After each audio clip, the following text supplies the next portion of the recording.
Welcome to Voices of the Community, which explores critical issues facing Northern California communities. We introduce you to the voices of community thought leaders and changemakers working on solutions facing our fellow community members, nonprofits, small businesses, neighborhoods, cities, and our region.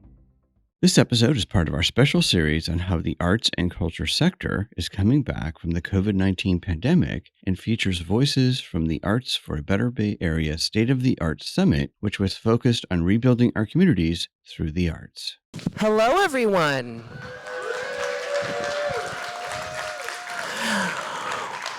Welcome to the State of the Arts here in San Francisco. My name is Mahogany. I am a co-founder of the Transgender Cultural District, a co-owner of the Stud Bar. I also work in local politics, and I'm chair of the local San Francisco Democratic Party.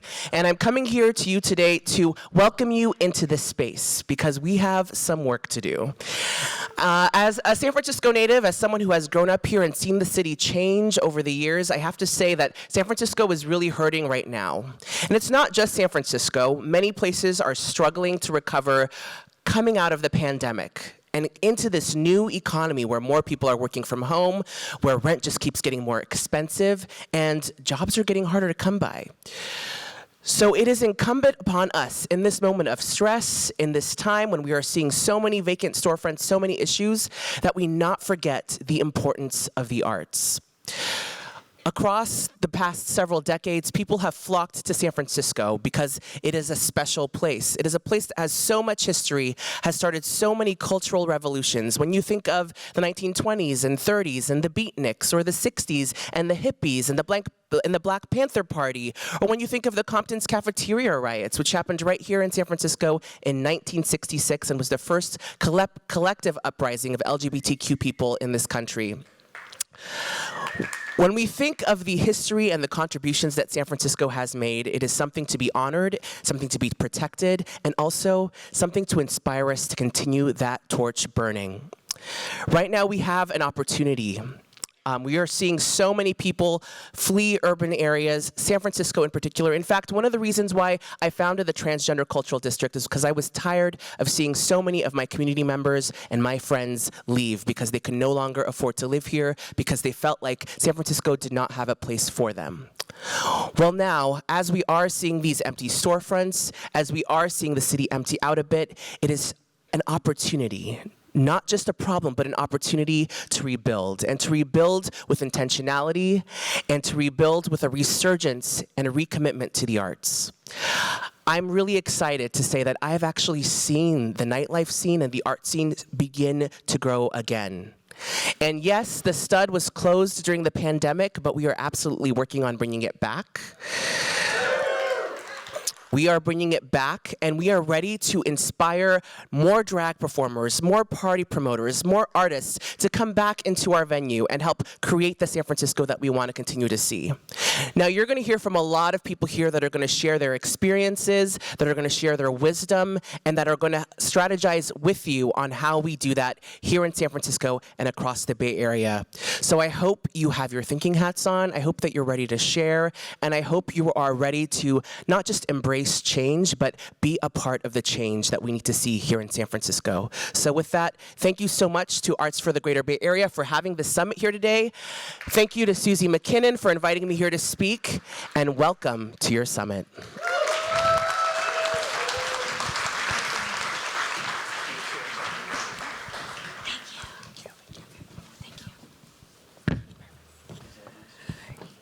Good afternoon, everyone. Thank you for coming today. You're in for a tremendous program this evening. I'm Lyzette Wanzer. I'm a San Francisco author, writer, and creative writing instructor. And I'm here to get us started off with just a few housekeeping items. I will start first with saying that it is ACT policy to invite patrons to use the bathroom that is most comfortable for them.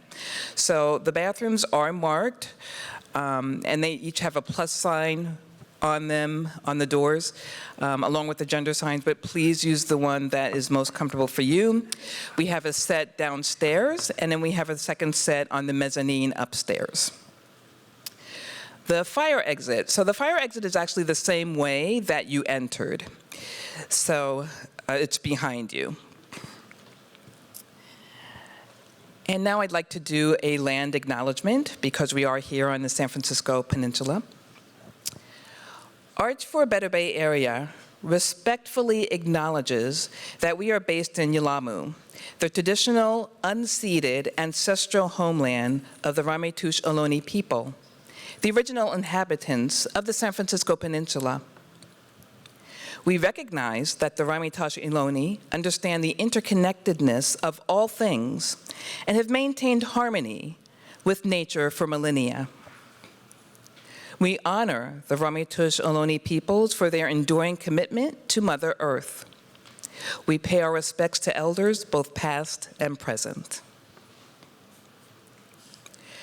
And now it is my delight to introduce a long-time collaborative poetry project, Michael Warr and Chun Yu.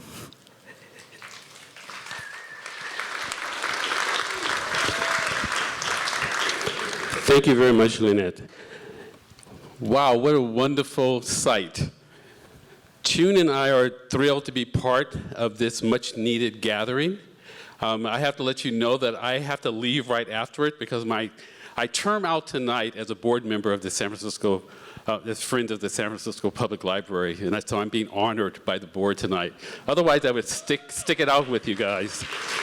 When I was asked to share my poetry at tonight's event, and then I heard the theme around rebuilding communities, I realized that it made much more sense for Chun and I to share at least a sample of our efforts to build and rebuild communities through our collaborative project, Two Languages, One Community, which we've been doing since 2015.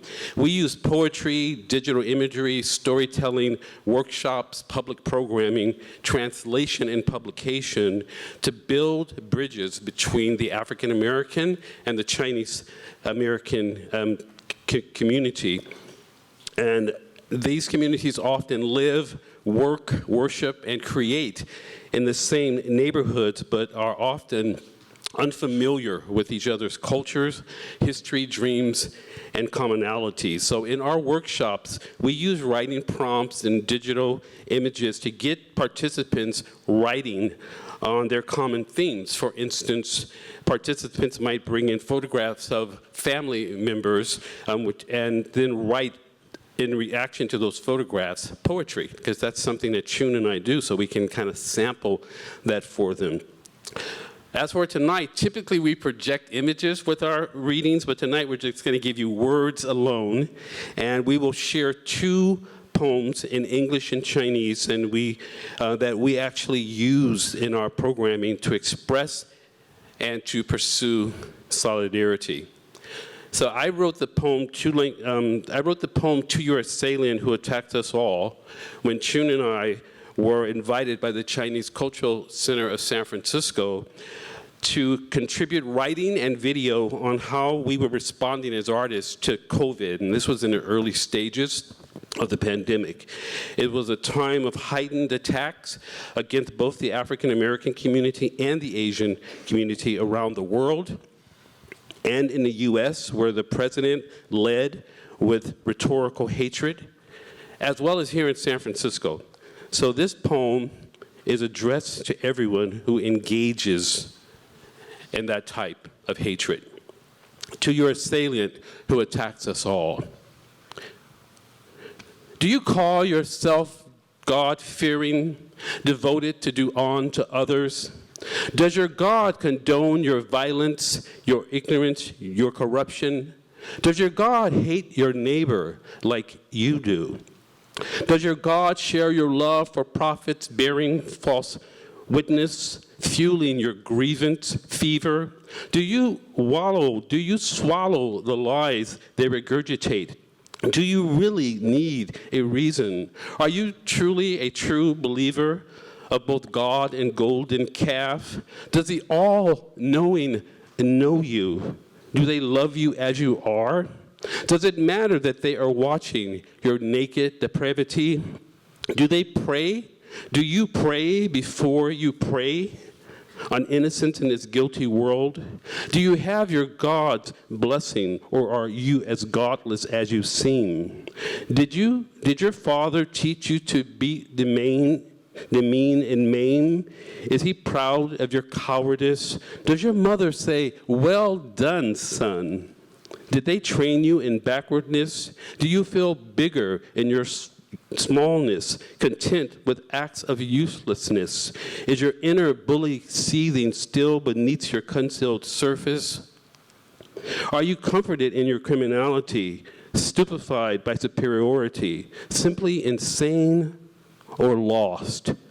Who are you? And now Chun will recite the poem that she translated in Chinese.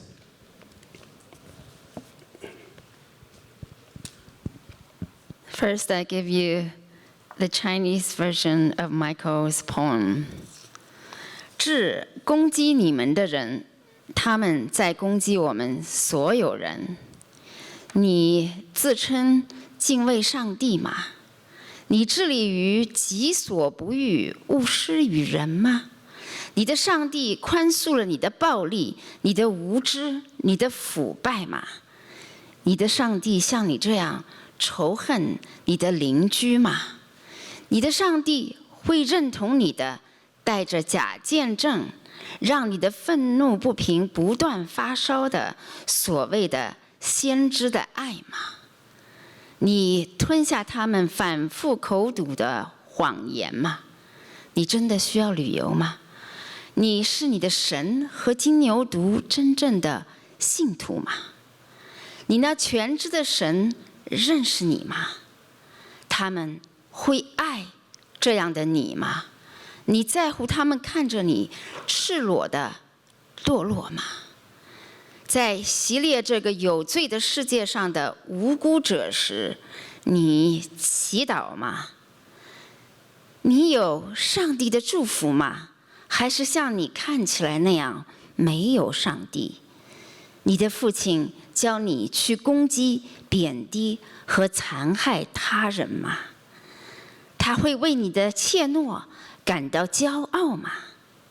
你的母亲会说干得好，儿子吗？他们训练你倒退落后了吗？你卑鄙渺小时感到更强大吗？你满足于自己无意的行为吗？隐藏在你的表面下的恶霸还在沸腾吗？你在被优越性麻木了的犯罪中受到了安慰吗？是疯了还是迷路了？你是谁？ Thank you.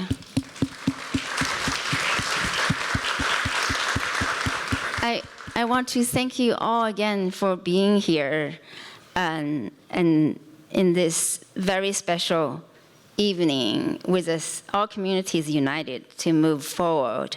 I also want to thank my collaborator, Michael, again, for this incredible and a timely poem of solidarity, just as the anti-Asian violence start to happen all around. It was a very difficult time. So we write a lot of poems in the theme of solidarity, and we also aspire to bring out that universal love which will unite us all. So I am a scientist turned writer and first-generation immigrant, and I'm going to share with you a poem called The Map, and many people call it The Map of Love. And I wrote this initially for my parents, and whom I love very dearly. And the poem was first published by the oldest newspaper in China. And then when I came back here during the pandemic, it was published by our public libraries, Poem of the Day series in both English and Chinese. And then our very own Aryan Press, which is also a national treasure, without me knowing, after a few months of debate, picked this poem to be dedicated to the 2021 students who survived the pandemic, and also all of the people who endured the pandemic.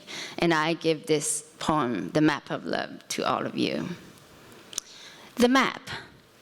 When I was born, your bosom was the map. I occupied all of it in your cradling arms. When I began to walk, your eyesight was the map. I learned my steps, toddling and waddling in your adoring gaze. When I started school, your mind became the map. I ventured out and back, from morning to night, in your unceasing care. When I grew up and left home, from hometown to other towns, home country to other countries, your heart became the map. I searched far and wide, high and low, for my direction and a place in the world in your loving thoughts. Each time I set out for a journey, you asked for my destination, studied an open map, accurately locating the point of my being. Then one day, you picked up a magnifying glass, eyes moving closer and closer, hands trembling more and more. Finally, at a loss, no longer seeing clearly the lines and the points on the map, you hold me in your heart. Growing older and older, you can now only walk in my eyesight, fumbling steps, every trip outside an adventure. From now on, I will walk by your side so you can lean on me when we are at a loss, not knowing where to go. Love is the map. Thank you. Thank you. And Arian Press also published this poem in Chinese, and it's the first time in their history they ever published any Chinese content. So I read it in Chinese for you too. 地图。刚出生时，你的胸怀是一张地图，我是那地图的全部，在你的怀抱中。刚走路时，你的目光是一张地图，我在那地图中摇摇学步，在你的注视中。上学时，我走出了家门，你的脑海是一张地图，我在那地图中朝出暮归，在你的牵挂中。长大后，我离开了家，从故乡到外乡，从祖国到异国。你的心是一张地图，我在那地图中摸索方向，寻找位置，在你的想念中。每当我开始一个旅程，你总会打开一张地图，询问我的去处，时时准确地找到我的所在。后来，你拿起了放大镜，眼睛离地图越来越近，手抖得越来越厉害。终于茫然中，你已经看不清地图上的点与线。我在你的心里。渐行渐慢，有一天，你只能在我的目光里蹒跚。每一次出行都是一场冒险。从此我将把你搀扶在我的臂弯，当我们茫然不知所向。爱是一张地图。Thank you. May we all find that map of love. May we all follow it. Thank you. Thank you, Chun. Thank you. We just want to encourage you to visit our website and look us up online for 2 languages, 1 community. You'll find what we shared tonight in both English and Chinese. And we hope to see you again. Thank you. Thank you. Susie's up on stage. Thank you. Hi, everybody. Hello, I am Susie McKinnon with Arts for a Better Bay Area. We are the instigator of today's event, but I also want to make note that that's along with many fabulous collaborating organizations and individuals. So I'd like to thank them and give them a round of applause for making today's production happen. Thank you.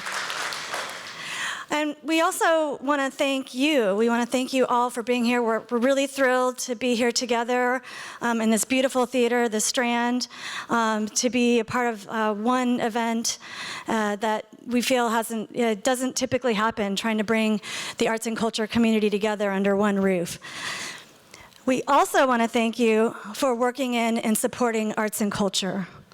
The work that you do, whether you're an artist, an administrator, or any variety of arts worker, the work that you do, it no doubt makes the world a more vibrant, more thoughtful, and meaningful place. So please give yourself a round of applause as well. Today's summit is for you. The purpose of the event is to bring the community together, to talk, to conspire, to discuss challenges, and also inspire, just to name a few. So we figure we should do this more often. Why not? So let's do it, right? We do plan on bringing this event back next year, so we hope you'll come along for the ride with us again. And we would love to hear your feedback and ideas on how we could bring this again back for 2024. So a few extras about today's program is that this entire event is being recorded, so you can review anything that you may have missed later. There are 4 breakout sessions, and so you'll only be able to attend 2, so you'll certainly miss some of it. And we are also developing a resource directory and a page that will be related to all the topics that are covered here tonight. And almost all the topics could use a day alone each to discuss and share all the resources. So that's something we feel that will continue to grow. So please stay tuned from us for communication on links and access to those media materials. We have a very packed schedule, so I'm going to stop talking. And I want to thank you all again for being here. And I'm very excited to bring up our first keynote presenter, Maria Jenson of the SOMArts Cultural Center. Hello. Okay, let me take a look at you all. This is San Francisco. All right, so I have a question. I like to start things with a question. What doom loop? Okay, what question? That's a question. I mean, what doom loop? I mean, so here's the thing.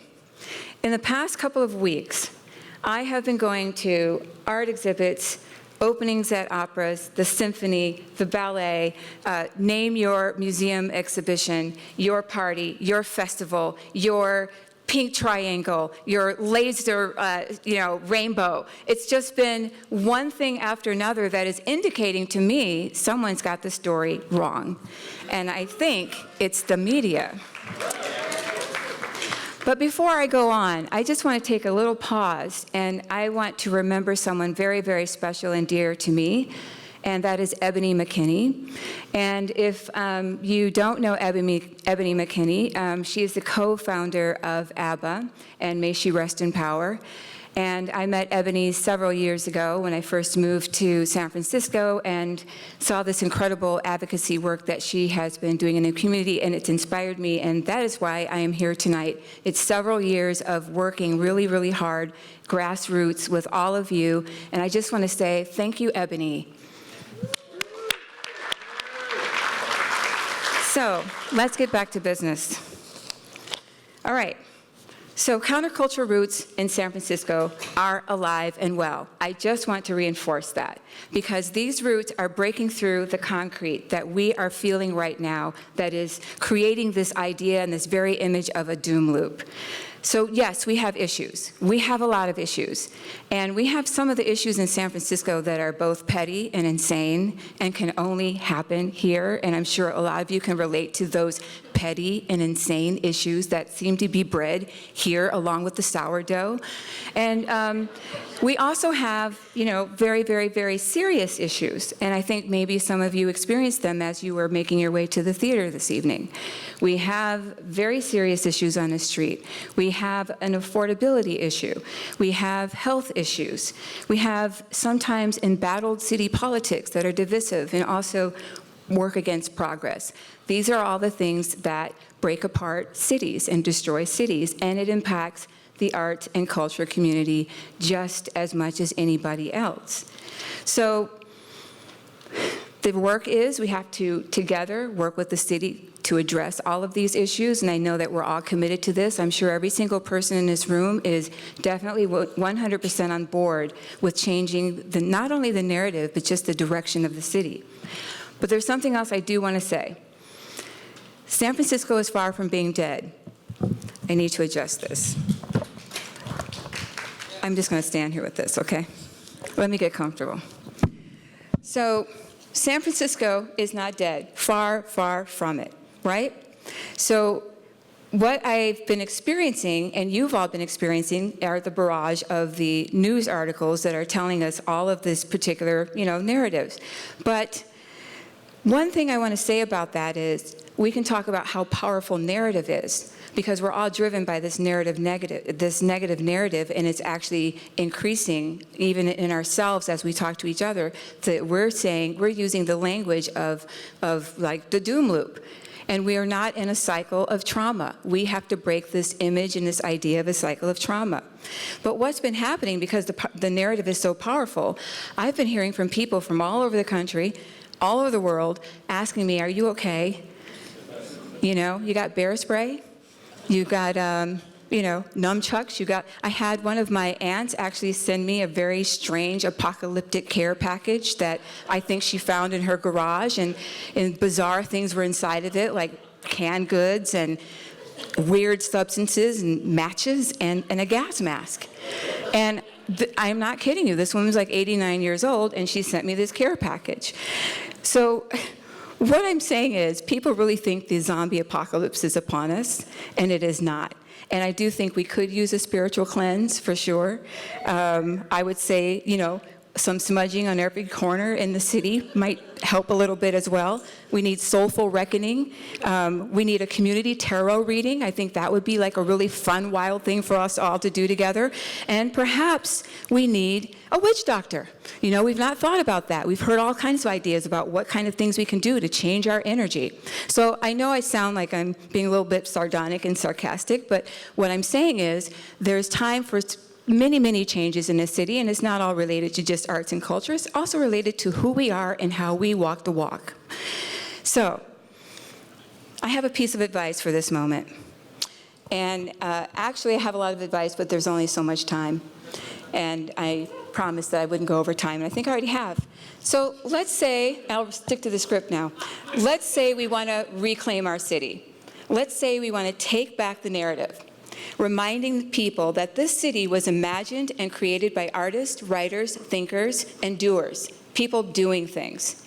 And let's say our cultural legacy and our history is precisely what attracts people to visit, live, and set up businesses in San Francisco. Let's say all of that. Can we say all of that? All of it. All of that. All of it. Okay. But here's a quick cautionary tale and some advice to help us understand this moment that we're in, this particular pathway that we're on, so we can understand how to chart our path forward from this moment. And again, these are just my ideas and my thoughts. So here it goes.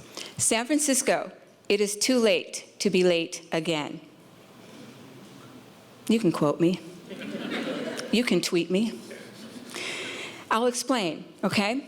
So I arrived in San Francisco in 2009 from LA, and in 2011 I launched the ArtPad SF Art Fair at the Phoenix Hotel in the Tenderloin. And you may not be familiar with that project, but I'm proud of it because people told me that I wouldn't be able to do it, and yet I did. Never tell a Gemini no. So I'll skip over the part where, I was just basically admonished for bringing a new project to the city. In LA, I ran a small gallery. It was an independent gallery focusing on emerging artists and also mid-career artists who were looking for like a different way to present their art and a different audience to connect with. So my family and I were growing tired of LA, the LA lifestyle, the celebrity culture, all of that. And then, also what happened during that time was a recession. There was a housing crisis, a real estate crisis rather, and the writer's strike. So we're like, all right, the writing's on the wall. It's time to leave Los Angeles. So we moved to the Bay Area where I have a very strong affinity for this region, and so does my husband. And, I thought like this is a very cool city to be in, which I think it is. It's mind-boggling beautiful. And this is the region where many of the world's greatest artists, thinkers, and doers have emanated from. So SF, at the time I arrived, was experiencing a contracting art community resulting from the recession. And as they say, history repeats itself, and so do cycles of capitalism. Smaller independent galleries were trying to hang on, artists were trying to hang on, and ArtPad was just designed to be a small offering, like an attempt, a safety net to hang on to the most fragile at the time. But like a sneaker wave, Twitter sloshes in to town, sets up shop on Market Street with the support of the Twitter tax break in 2006. They experienced a meteoric rise in capital and made billions when they went public, and this is par for the course for business. No hate on Twitter for being able to raise that capital. And as an art fair director looking for ways to subsidize, I think I'm over, a way to subsidize how other people could participate in a fair, everyone said, go knock on the door of Twitter. I'm sure that they would be interested in this project. They're right down the street. So I did exactly that. And this was a game that everyone in San Francisco in the arts was playing, knocking on the doors of tech, looking for partnership, looking for support. Remember how everyone would say, did you reach out to Google? Have you asked Facebook? And my brother would tweet or text me and say, did you ask Adobe? It was just like everyone was just piling on like, this is where we're going to find our support in the arts. It's from tech. And it's like chasing the sighting of the Madonna. We ran all over the city, crisscrossing each other, knocking on doors, just giving Canva everywhere, looking for support. And the times were changing and challenging for the arts at that time too. And this is how we tend to respond. This is our strategy, especially when we sense dwindling resources or the feeling that there's gold in them there hills. We just lose our minds sometimes, and we toss acid-based thinking out the window. And you can't stop any of us from knocking on those very big, heavy glass doors where we imagine big piles of money were there for the asking. What a foolish sport. We cast our pearls before swine. Okay, relax. That's just an expression, and I'm not here to take down tech. Why would I do that? And honestly, what's the harm between two tech billionaires locked in a cage fight while the world is kind of melting down? In the very cities where they headquarter their operations, no, I am not here to critique that.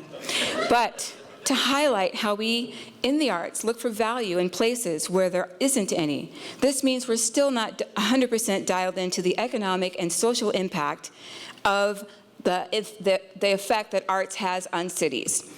We believed in a mirage economy, literally an invisible economy that leaves little positive impact on the cities they land on and dominate. And now, after sucking up space and resources, contributing to the inflationary cost of renting space, let alone buying, some have downsized their businesses and some have fled, disappeared into thin air. And yes, some of this is business activity that was tied to the pandemic, of course. But if businesses can quickly unplug from a city in this manner, this means there were never any roots. I will snap myself. I will snap myself, people.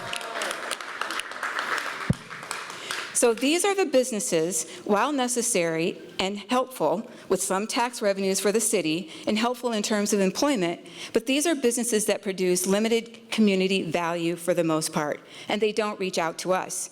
Times got tough, they bounced. But who has always been here riding the waves of capitalism? The artist. Who continues to define what this city means? It's artist. Who brings meaning and joy and life and commerce to cities? The artist. Who should be at the forefront of any discussion about what this city can be and should be? The artist. More snaps for me.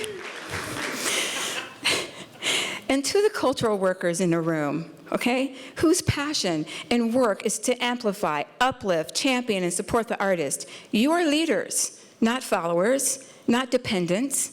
You're not sitting at the children's table begging for more gruel.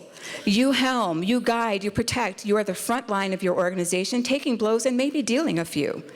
So together we are a powerful base. We have a powerful voice, and together we rise. But let me just say this. Throughout all the hell, we are all still here. We sucked it up, we toughed it out, and we kept the city popping. Now we are being invited and encouraged to be part of recovery efforts. This is a time when the art community's creative expertise and skills and talents are being relied upon. And finally, really seen as major contributors to the local economy. Well, let's make sure this visibility comes with value, real value. Let's make sure the partnerships we're entering into today are not just transactional and will end as quickly as they began. I will snap myself. Let's acknowledge we have always been part of the recovery efforts. This work is not new to us. It isn't novel. Let's say we work with the city as equal partners to turn things around in a new, unique, and unexpected way. Let's increase our footprint in the city. Let's make this process inclusive. Let's make damn well sure it's equitable and fair. Let's solidify, bolster, and close ranks so that when the next sneaker wave sloshes in, and it's already here, we're talking AI, we won't get unearthed. We'll make ourselves open and available to any partnerships that might come from this next wave of capital, but let's remember all bubbles eventually burst, but art is built to last. The time is now, and it's always been now.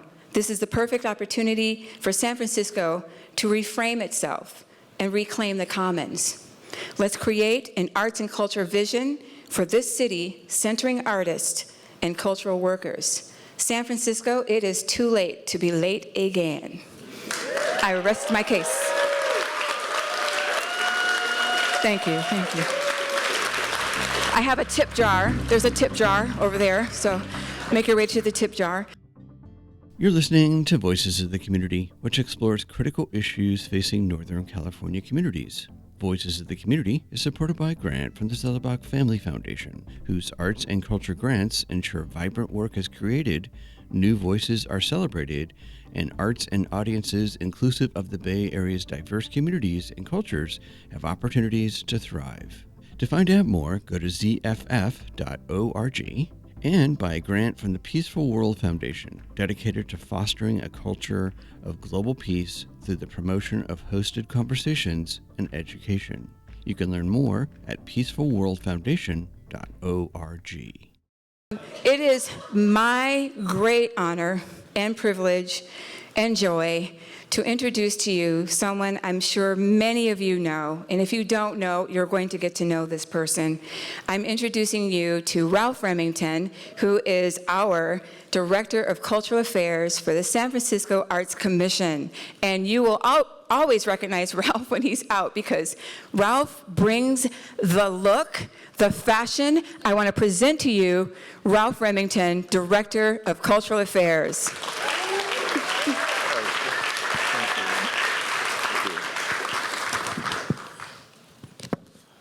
Man, how y'all doing? So, damn.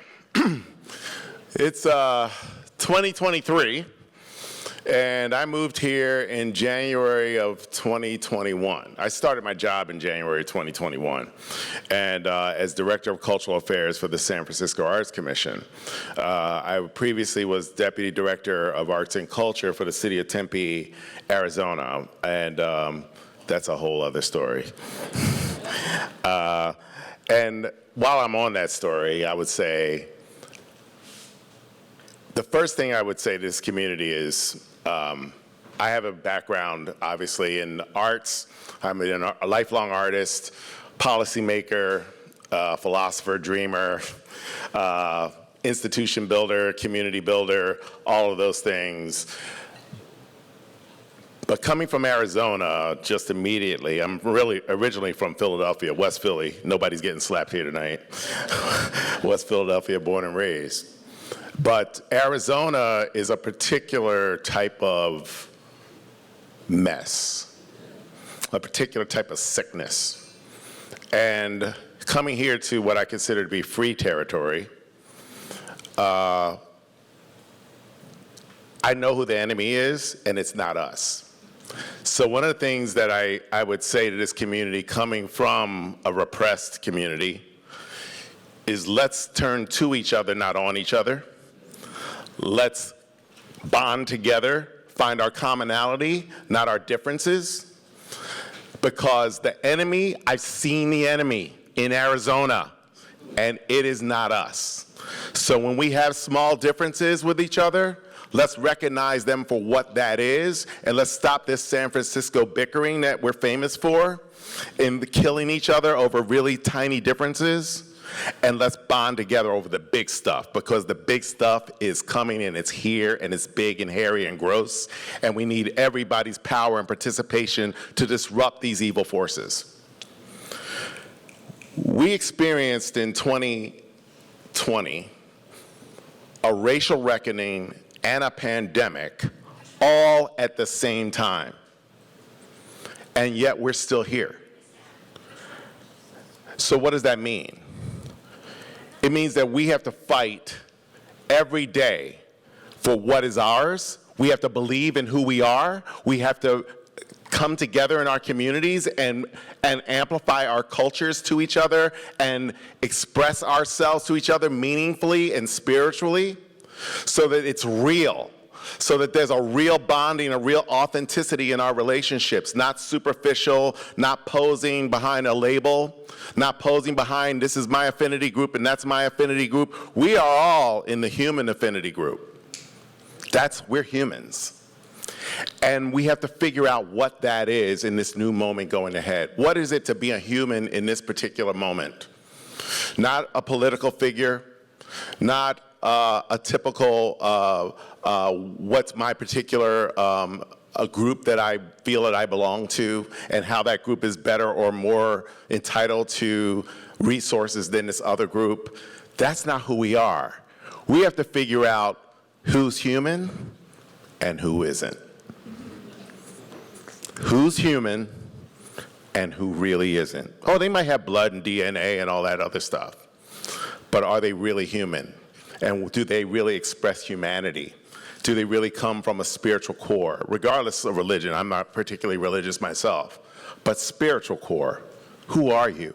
What drives you? What drives your existence? That's what we have to figure out.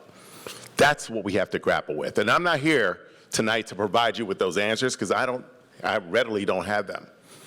But I'm here to help figure them out with you.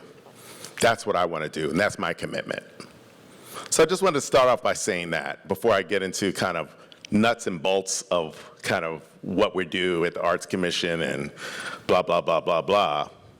I think it's important to have that human conversation and to really talk about what it is to be in community, what community really feels like, what it really means, what it really expresses. What do we think about when we say art? What do we think about when we say culture? Whose culture is it? What culture are we trying to express? Why do organizations exist? Maybe organizations have existed for 20 or 30 years, and maybe it's time for those organizations to leave. Because there's no permanence in anything. If 2020 taught us nothing else, it taught us that. There is no permanence in this world.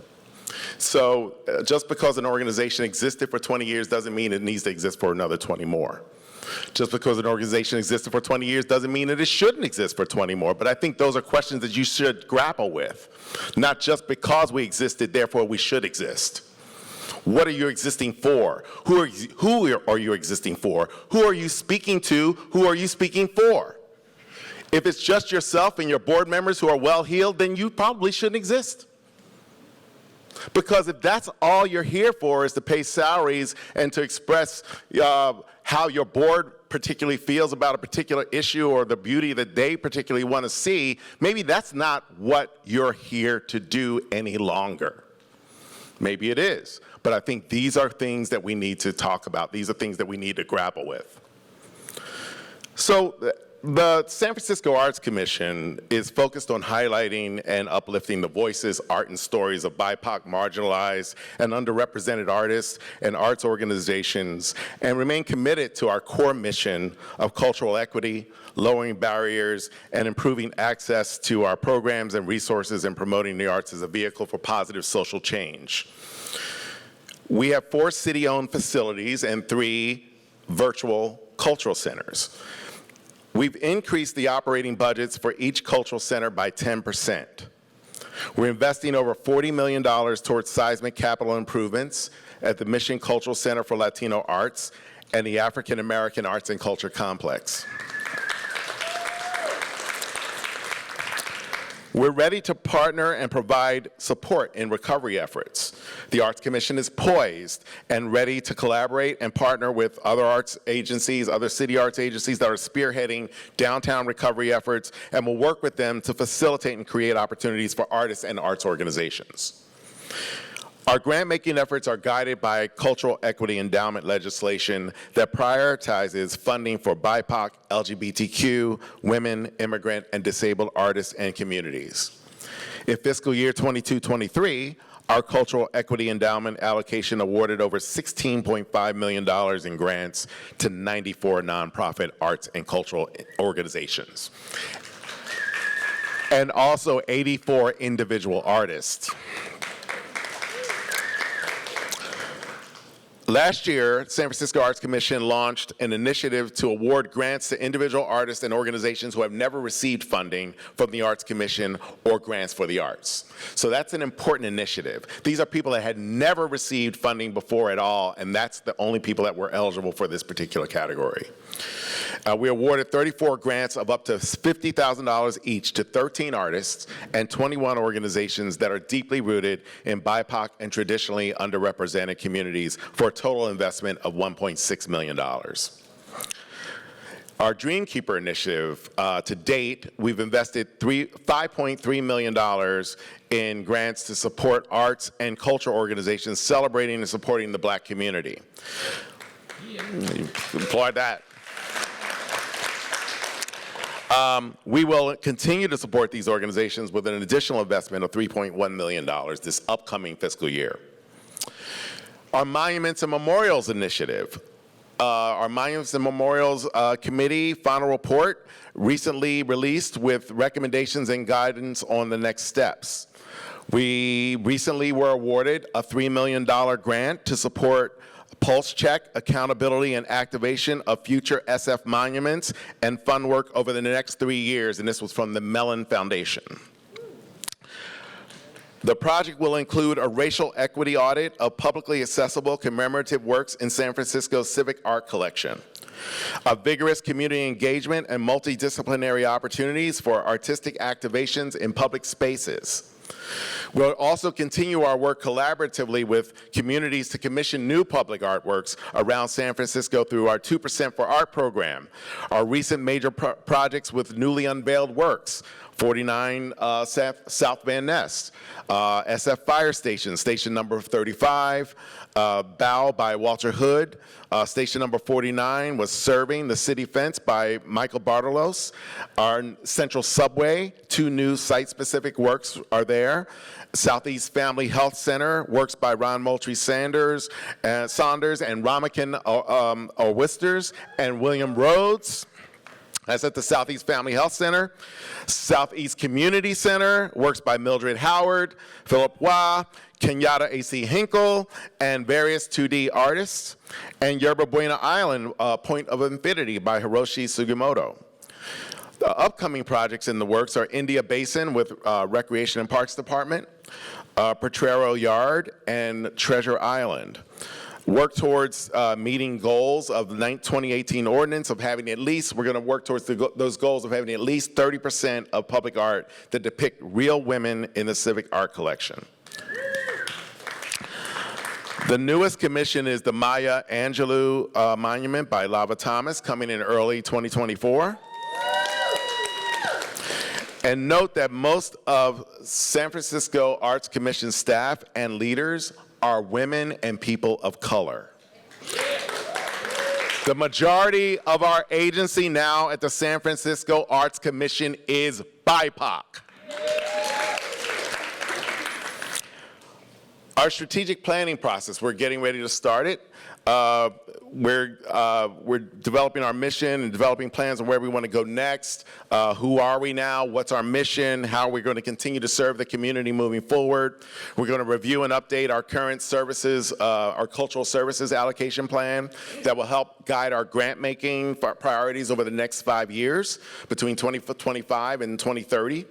And we're going to continue to work to increase representation of women and people of color in public art and monuments. Our goal is 30%.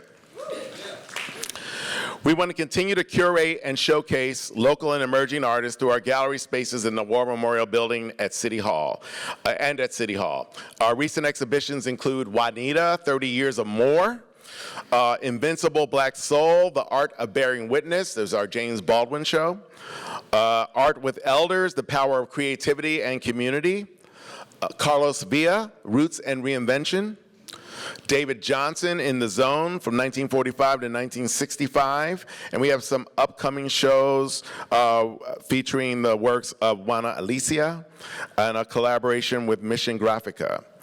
Our other high-level things I'd like to talk about is that we can't, and going back to kind of what I started with, we have to figure out a new way of engaging with our community and our patrons. The old way isn't coming back.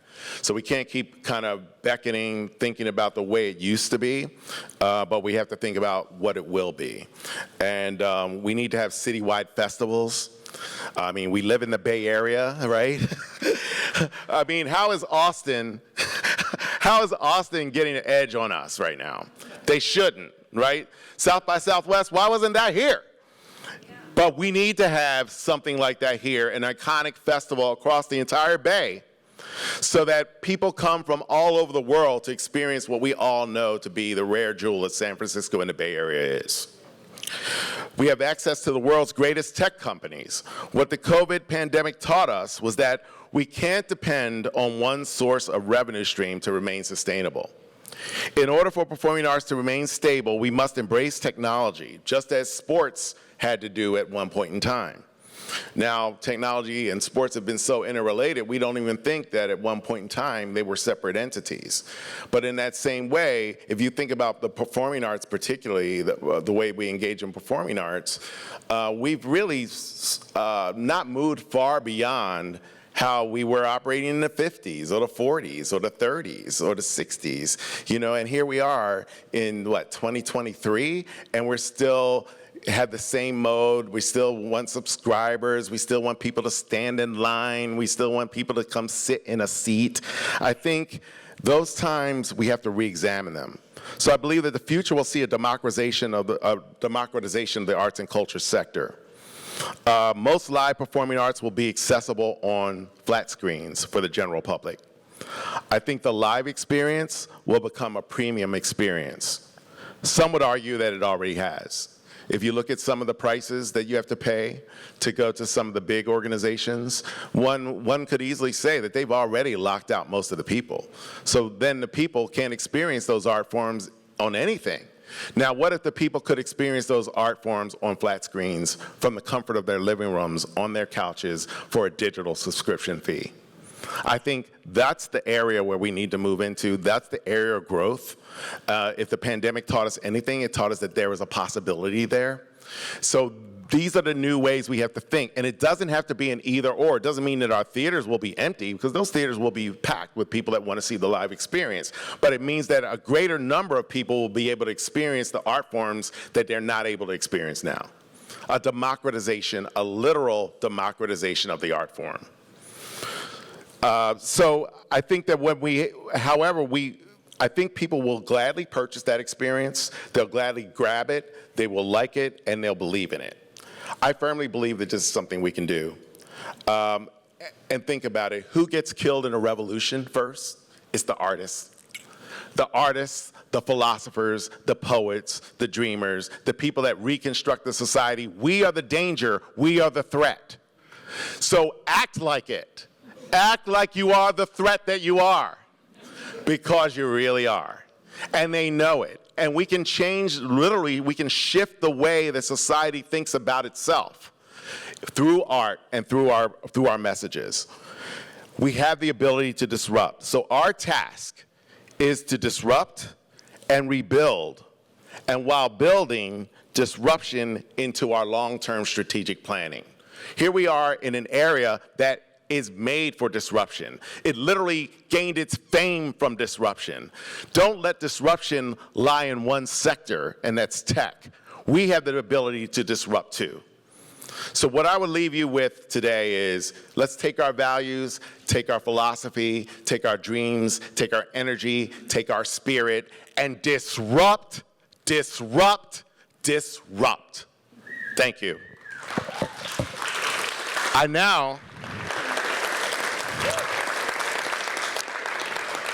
now want to introduce my colleague from the state, and you all know him really well, the inimitable Jonathan Moscone. Thank you, sir. Oh my God, that is not, oh, take that picture down. I'm so sorry. That really was not, was that my, here. Oh my, oh wow. I apologize, everybody. That was a moment of hubris right there. Also, as I was flying back from Alaska, where I was at a conference, I realized that I usually look better than this, and I'm sort of embarrassed because those were the two of the flyest individuals in the arts, Ralph and Maria, so I'm especially shamed right now. But listen, thank you so much for including me here today. I have been so grateful for the role that ABBA has played in my life, personally and professionally. And I would not be here without the colleagues and friends who have been stewarding this scrappy organization for so many years. I remember the last time the stewards, we all were together. Maria Jenson had organized a going away for me at the Battery. It was very swank. And most of the stewards were there, Joe, Joan, Vinay, Maria, I think, definitely, Brad, Susie, and I was sent off to Sacramento in style. But importantly, more than that, I was sent off with the deep knowledge that they had my back.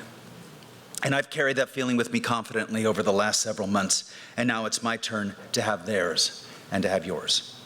The first task I set for myself upon entering the role of Executive Director of the California Arts Council was to get out of the office and meet the artists, culture bearers, and cultural workers who make up this vast, expansive field, a field diverse in resource, aspiration, need, and character.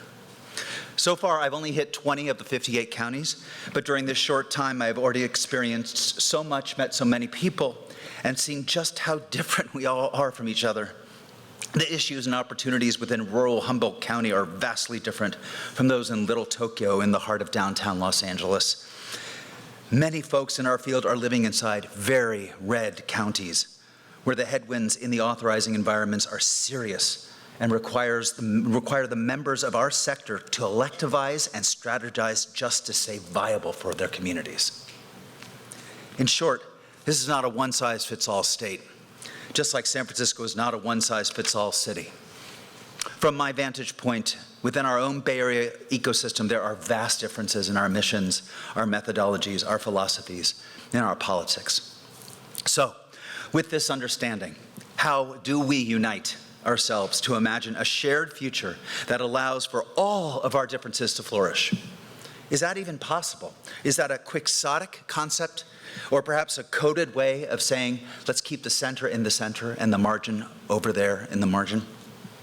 How do we advance equity in that paradigm? And can that only happen in a destabilizing and fracturing way? Or is that in fact what we need to do now? Well, I'd love to tell you I have the answer to these and the myriad other questions that swirl in my teeming brain late at night when I try to go to bed watching The Bear. But these are the questions that I work alongside my staff at the council and the council itself and my colleagues across the state to crack. People have often asked me what my vision was when I took this job, and they still do. That's a tough question to answer because the questions can appear to occlude any real vision beyond the moment. But of course, that is not what I was hired to do. While Leslie Knope in the TV show Parks and Recreation proudly says that the best thing she can do as a government worker is show up and do the best that she can every day, I know that that's not good enough right now. Vision can also imply something monolithic. And since we are all driven by different needs and aspirations, why pretend that I have the key to the vision? In convening icebreakers, I'm often asked to name my superpower. I'm still trying to find it, but I think the one superpower I can name with some degree of accuracy is my instinct, or rather my sense of smell. San Francisco has taught me a lot, and while my heart is still here, the city is very much with me as I work across the state. When I was at YBCA, I enacted alongside my colleague Annalisa Escobedo a Creative Core program in collaboration with colleagues at Carnival, SF Batco, and Dance Mission to engage artists in short-term job opportunities in support of COVID safety. And with Macleod Hidero, I forged a partnership and deep relationship with Raquel Rodondiez and the community of Soma Pilipinas, one of our city's designated cultural districts. To me, these stand out for several reasons, not the least of which is that I am now in a position at the state level to help shepherd scaled-up manifestations of initiatives like these. Thanks to my former boss, Deborah Cullinan, and my colleague, Julie Baker from Californians for the Arts, and several others, the Creative Core is now a $60 million initiative aimed at piloting a workforce program for artists, culture bearers, and cultural workers around 4 key statewide issues. In partnership with 14 administering organizations around the state, we are piloting a program that puts our field to work. These organizations from the south to the north to the east to the west have devised unique community-driven approaches to the pilot to fund and sometimes provide full jobs with benefits to put artists to work in community. And the response of the field has been overwhelming, so much so that even the upwards of nearly $5 million administered by each of these 14 organizations can satisfy only a fraction of the appetite that artists are giving and wanting to get to work on issues that matter. At the state, we are so fortunate to shepherd the governor and legislature's allocation of $10 million to 14 state cultural districts. These are designated cultural districts. There are so many more that are designated. 2 of them, though, are actually here in San Francisco, Calle 24 and Soma Pilipinas. In our cultural districts, we see communities drive their own strategies to integrate the arts into the economic, social, and physical vitalization of their neighborhoods and cities, safeguarding cultural heritage and living traditions as essential to the health and the well-being of the people who live, work, and play there. 2 examples that I learned from San Francisco, now piloted at the state level, that aim to integrate artists into the workforce. That may not be a vision, but it is, if my instinct is right, the future.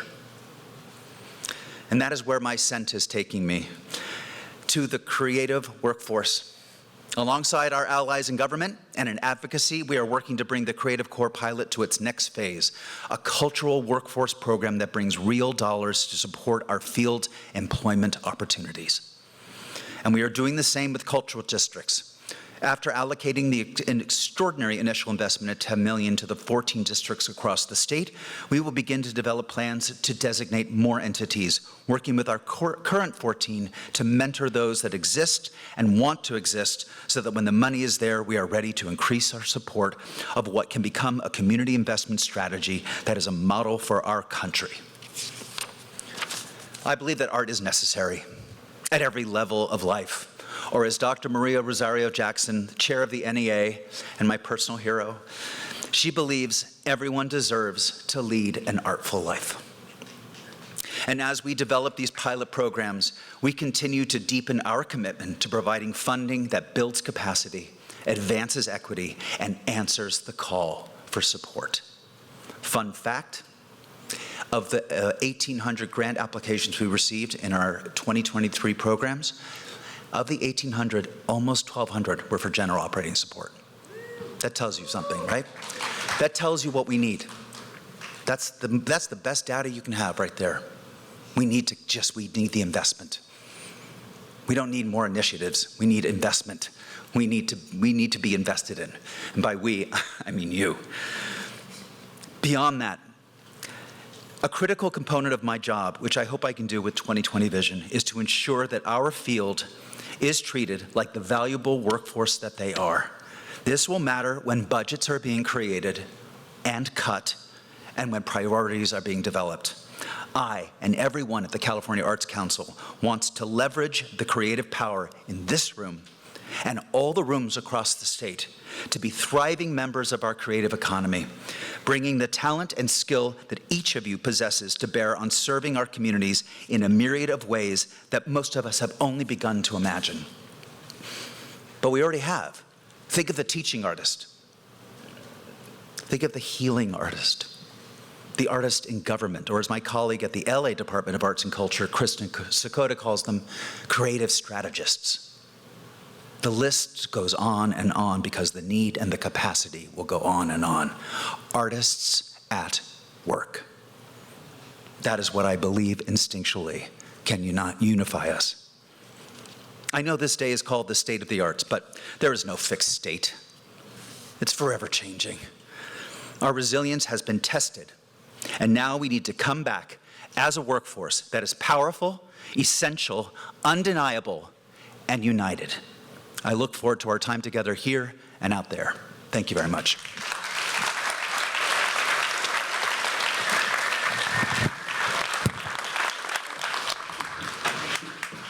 Hey, everybody. My name is George Koster. I'm a co-creator of Voices of the Community. We're recording this for a TV show, radio show, and a podcast. Thanks to everyone for showing up. We're now going to move into our breakout session. So we're going to strike this and set up 5 folks here on stage. The session in here is economic recovery of performing arts organizations. And then up in the roof, we're doing a breakout session on workforce housing for artists. And then after we finish our 50-minute session here, our next one in here will be economic recovery through the arts with another really wonderful panel discussion. And up in the roof, the second breakout session will be Proposition E from 2018 with an update discussion on what's going on with Prop E, et cetera. So you're welcome to go grab a bio break, et cetera, water, et cetera, and we'll start in about 5 minutes. We're just going to strike the stage. So thanks so much for all showing up. That's it for this episode of Voices of the Community. You've been listening to the voices of Mahogany, the co-founder of Compton's Transgender Culture Center, Chun Yu and Michael Warr of 2 Languages, 1 Community, Susie McKinnon, the executive director of Arts for a Better Bay Area, Maria Jenson, the creative and executive director of SOMArts Culture Center, Ralph Remington, the director of cultural affairs of the San Francisco Arts Commission, along with Jonathan Moscone, the executive director of the California Arts Council. To find out more information about our guest and the respective organizations' programs, services, how to volunteer, and to make a donation, please go to voicesofthecommunity.com and click on the link to the Arts and Culture series. While you're on our website, please sign up for our newsletter and listen to the entire Arts and Culture series. After listening to these stories, we hope that you will consider making a donation and volunteering to support our arts and culture organizations, performers, and workforce. Today's episode was made possible through our co-production partnership with Arts for a Better Bay Area for their State of the Arts Summit, along with our amazing technical crew. The audio and video wizard and our associate producer, Eric Estrada, and our co-production partner, Bayvac Media, and their wonderful staff, Paula Argoni, Andy Konami, Issa Nakazawa, Siobhan Giles, and Melanie Ayala.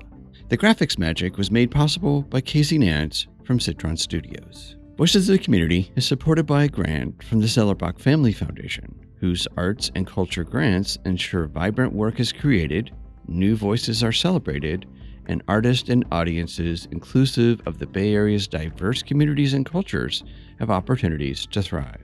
To find out more, go to zff.org and buy a grant from the Peaceful World Foundation, dedicated to fostering a culture of global peace through the promotion of hosted conversations and education. You can learn more at peacefulworldfoundation.org. We'd also like to thank our broadcast partners, KSFP 102.5 FM, KPCA 103.3 FM, Petaluma Community TV, and Bayvac Media. Take us along your next walk, workout, or drive by subscribing to Voices of the Community on Apple Podcast, Spotify, and Google Podcast, or wherever you get your podcast. You can follow us on Twitter at George Koster, and we'd love to hear from you with feedback and show ideas, so send us an email to george@georgekoster.com. I'm George Koster in San Francisco, and thank you for listening.